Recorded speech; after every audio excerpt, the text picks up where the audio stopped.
handa umanong itigil ng pambansang pulisya ang Oplan Tukhang nito sa oras na maideklara itong unconstitutional. Inihayag ito ni PNP Chief Ronald Bato de la Rosa kasunod ng inilabas na committee report ng Senado kaugnay sa umano'y mga kaso ng extrajudicial killings. Ayon kay de la Rosa, kung sakaling lumabas sa pagsisiyasat ng Senado na may paglabag sa batas ang naturang kampanya, kikilalanin nila at ititigil ang naturang operasyon. Ngunit paglilinaw ni De La Rosa, hindi pa rin sila titigil sa kanilang pinalakas na kampanya kontra sa illegal na droga. Alam niyo yan, kung constitutional, we will follow. Kung sabihin nila doon sa kanilang report na you stop Oplan Tukhang, then we will stop. Sabihin nila you stop your war on drugs and let the drug menace continue. Pag-isipan ko muna kung i-stop ko yan. Dahil hindi ko papayag na kakalat yung droga. Alam mo, Pinky, ito nga sinasabi ni Pinch de la Rosa na wala na munang Oplan Tukhang at Project Double Barrel. Ito matapos buwagin nga ni de la Rosa ang lahat ng Anti-Illegal Drugs Unit ng PNP alinsunod sa utos ni Pangulong Duterte. Inamin ni de la Rosa na tinanggal ng Pangulo ang kapangyarihan ng PNP na mag-operate na may kaugnayan sa illegal na droga. At sa ngayon, imbes na war on drugs, ay war on scalawag policemen muna ang tututukan ng PNP. Ibig sabihin nito, Pinky, nakatuon na sila sa internal cleansing matapos nga itong sunod-sunod na krimen na kinasasangkutan ng mga pulis, particular itong pagkamatay ng Koreanong si Ji Ju. Itatayo ng PNP ang Counterintelligence Task Force na magsisiyasat sa lahat ng pulis, lalo na sa yung mga nakasuhan na dati ngunit nakabalik sa serbisyo matapos umapila. Initially, bubuuin daw ito ng 100 pulis na pamumunuan ng isang senior superintendent. Nasa proseso pa sila ng pagpili nitong hepe ng task force. Bukod sa internal cleansing, Pinky, nakatuon muna din daw ang PNP sa pagsugpo sa kanilang 7 focus crimes. At nanghihinayang si De La Rosa dahil ani ay magandang sinimulan ng PNP sa gyera laban sa droga, pero wala naman na silang magagawa ngayon kundi sumunod. Pakinggan natin si PNP Chief de la Rosa. President, strip us of our powers to enforce the drug law. Hindi na tayo pwede mag-operate sa anti-drug. No more anti-drug operations. We have to focus our efforts towards internal cleansing. And by that time, na ma-cleanse natin ang PNP, the President will determine that and he will instruct us to go back to our war on drugs. 4 na pulis na naman sumisira sa magandang imahe ng PNP. Nabisto kasi ang kanilang kabalastugan. Modus nila ang peking tukhang. Mabuti na lang may CCTV sa bahay ang biktima. Narito po ang eksklusibong report. May mga nawala ba sa iyong gamit? Nanginginig sa takot nang dumulog sa programang Wanted sa radyo ng Radyo 5 ang isang ginang matapos itong pasukin ng 4 na lalaki na nagpakilalang pulis sa Cainta Rizal. Isang asset daw kasi ang nagsangkot sa kanya sa iligal na droga.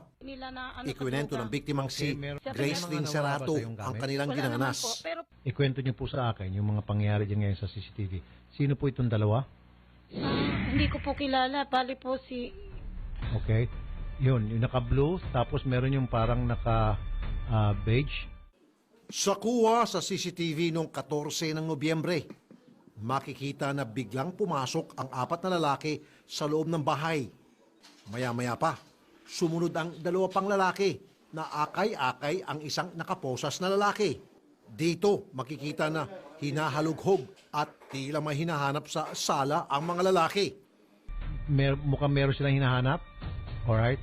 Ano yung hinahanap daw nila, ma'am? Ako po. Tapos yung umakyat po, yun po yung nahuli nila na sa droga. Sino yung 2 lalaki na hinahawakan yung lalaki, nakaposas? Yung nakapusas po, yun po yung nahuli. Yung pong acid daw po yan. Yun daw po nakapusas ang nagturo na ako daw po ay involved sa droga. Sa Kasi kuha ng nakatuloy isa lang pang po ako, kamera, Okay. makikita na Tapos, pinasok binawal ng po dalawa ako sa mga maglilikot-likot. lalaki Kailangan ang po loob ng talaga, kwarto kaya ni nag-drop Ginang ako, Gracelyn nag-iis ako sa na kanila. nakatapis lang ng Oh, tuwalya. good. Tapos yung pong matangkad, umakyat po sa hanggang kwarto ko po, naliligo po ako. Okay. Doon po, inano po ako na, involved daw po ako sa droga. Nakiusap ang anak ng biktima na hayaang makapagbihis muna ang ina na bagong ligo lang. Pero hindi pumayag ang mga ito. Yung anak ko pong lalaki, nakadilaw, bababa, ayaw pa babain, inanuhan po ng baril, wag kang bumaba. Kasi yung mama mo, involved sa droga. Matapos nito makapagbihis, pilit siyang isinama sa presinto. Pero tumanggi siya at agad na tumawag sa kanyang abogado. Naalala ko po yung number ng attorney, Perer. Ngayon, sabi ko, baka pwedeng tumawag. Binawal ako. Sabi ko, bakit ako bawal?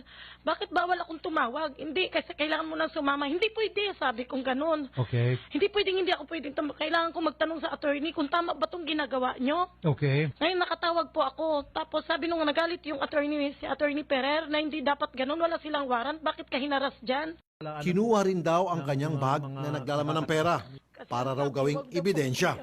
Naging mahinahon na lang ang mga lesbo nang malaman na may CCTV sa loob ng bahay.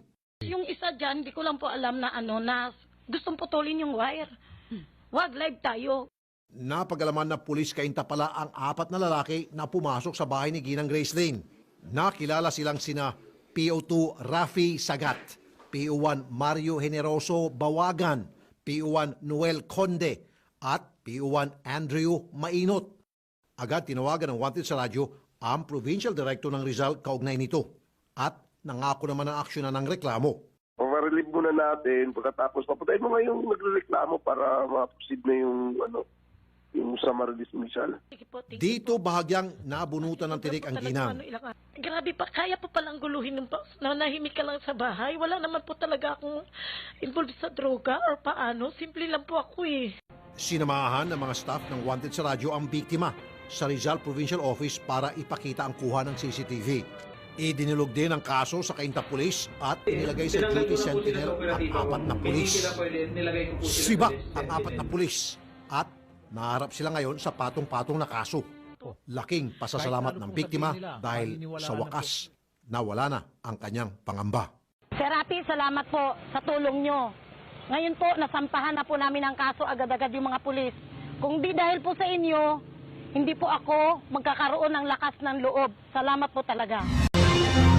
PNP Chief Ronald De La Rosa says there is still much to be done in the fight against the drug menace in the country. This even as he expressed satisfaction over the performance of lawmen in the intensified campaign against illegal drugs. More of this report from Aya Macalma.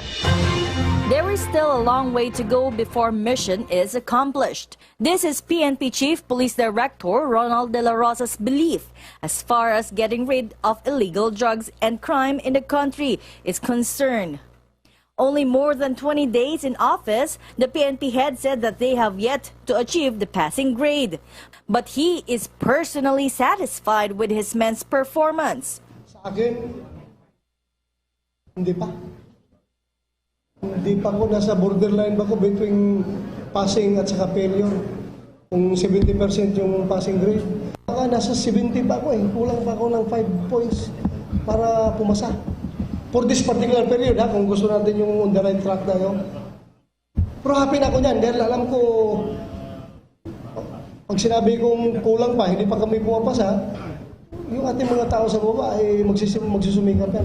This comes with a warning that non-performing personnel will be terminated from the service. In fact, he issued the caution to the newly promoted cops. Meron lang mga ibang units na na-observe natin na lagging behind sa kanilang performance in our campaign against illegal drugs and criminality.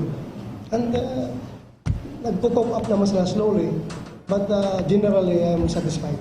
Yung kanilang mga local government units, yung local government executives nila are not really supporting their police force. Yung mga local chief executives nito ay pabaya or lukewarm or ayaw tulungan yung ating kapulisan sa kampanya against drugs. So naglalagbihan yung kanilang mga police forces doon.